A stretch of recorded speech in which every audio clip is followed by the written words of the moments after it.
As of Sunday, July 31st, we appear to have a deal in Washington, D.C. To deal with the debt ceiling. We'll now hope the deal passes muster in both houses of Congress and now also ends up getting approved by President Obama.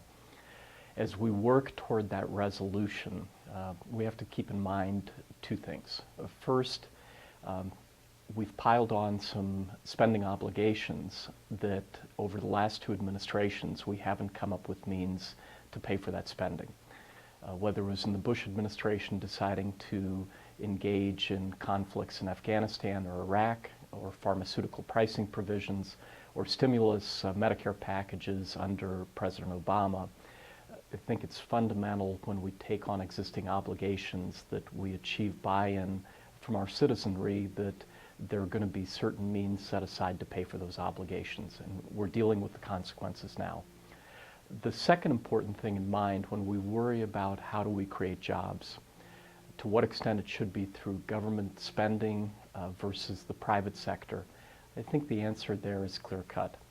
The private sector by far and away does a better job at creating jobs.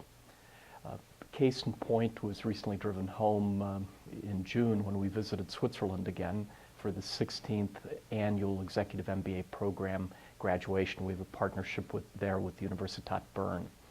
And just within a year, what's happened in Switzerland relative to the United States was striking. From the moment that you land at the Zurich airport, last year a dollar earned 1.03 Swiss francs, and this year it was down to 0.83.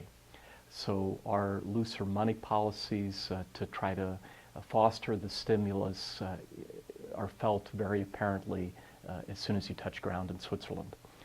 In Switzerland, they had some significant challenges to their financial sector. They're known as historically a financial powerhouse.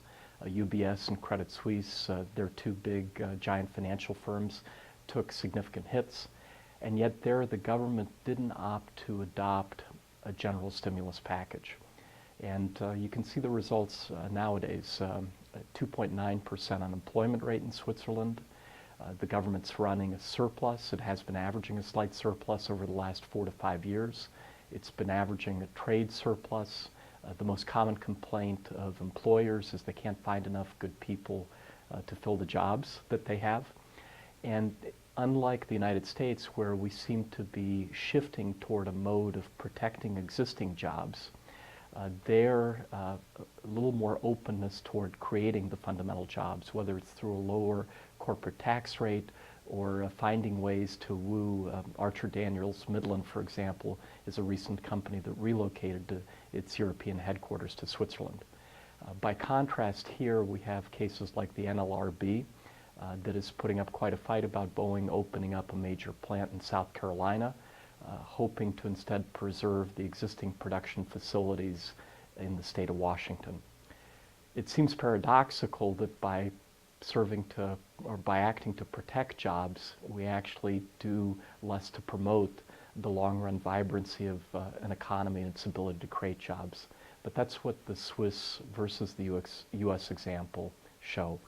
That the best way is to foster the private sector if one hopes to create jobs and create economic prosperity.